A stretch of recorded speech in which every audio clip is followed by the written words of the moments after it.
It began with a sound. Not an engine, not the whisper of air at 35,000 feet, but a cry. A sharp, piercing cry that split through the hum of a Boeing 777, mid-flight. This isn't fiction. It's a true story. One that unfolded above the Atlantic on March 12, 2025. A story not of turbulence in the sky, but of turbulence inside a mother's heart. Eliza, a young American mother, sat trapped in row 45. Her baby, 6-month-old Mia, screamed so loudly that even the thick airplane windows seemed to vibrate.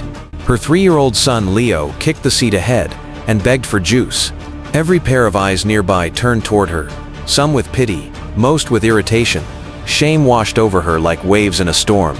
Her hands trembled. The flight attendants approached, polite but cold, as though her children's cries were a mechanical problem to be managed, not a human moment to be understood.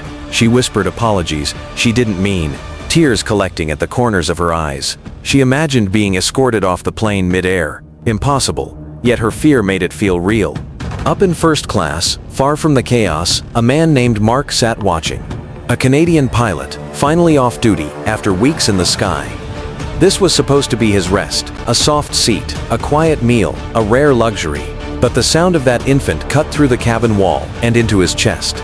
He'd seen that look before, the hollow exhaustion of a parent trying to hold it all together. Mark set his book down. He noticed how no one in first class seemed to care. A businessman beside him rolled his eyes, pulled on noise-canceling headphones, and ordered another drink.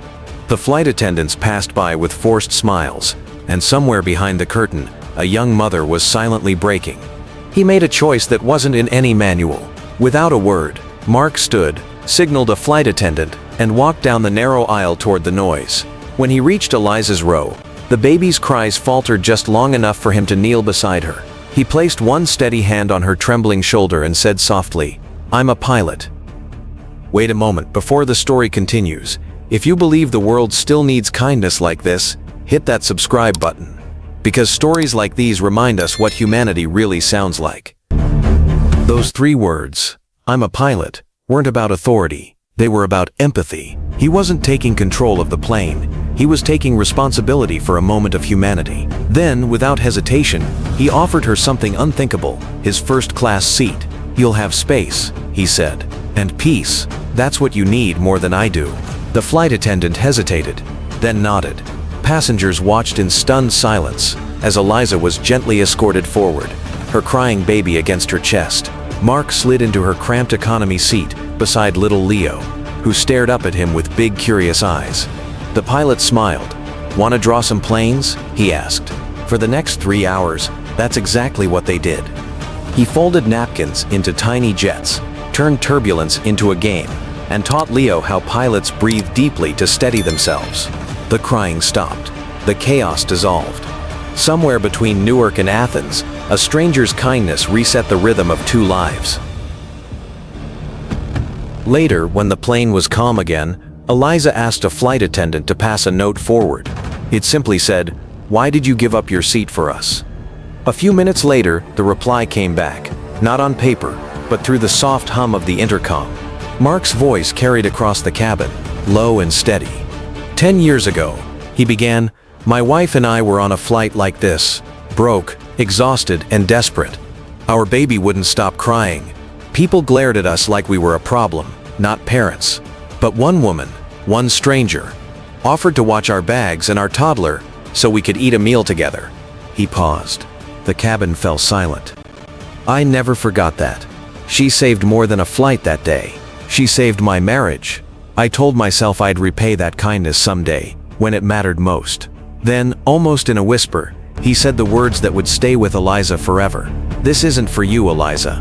It's for the mother I once loved. Kindness is a debt you pay forward." There was a stillness afterward. Not just quiet, but reverence.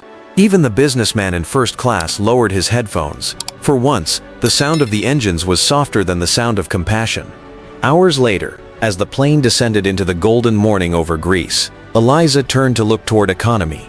But the pilot was already asleep, folded awkwardly in his narrow seat. His hand still rested on one of Leo's drawings, a stick-figure pilot, flying a smiling plane through a sky full of hearts. When the wheels touched down, passengers began to clap. Some didn't know why they were clapping. Maybe it was for the smooth landing. Maybe for something deeper. But Eliza knew. She carried her sleeping baby off that plane, feeling lighter than she had in years. And Mark? He walked out last, shoulders sore, heart quiet. He never gave his name to the press when the story went viral a week later. All he said, when reporters found him, was this: kindness doesn't need a witness, just a reason. If this broadcast has found you mid-flight, lost, weary, or searching for a signal, remember, someone once gave up their comfort so another could rest. That's the true currency of the skies. Subscribe to Radion and stay tuned. The next transmission may be closer than you think.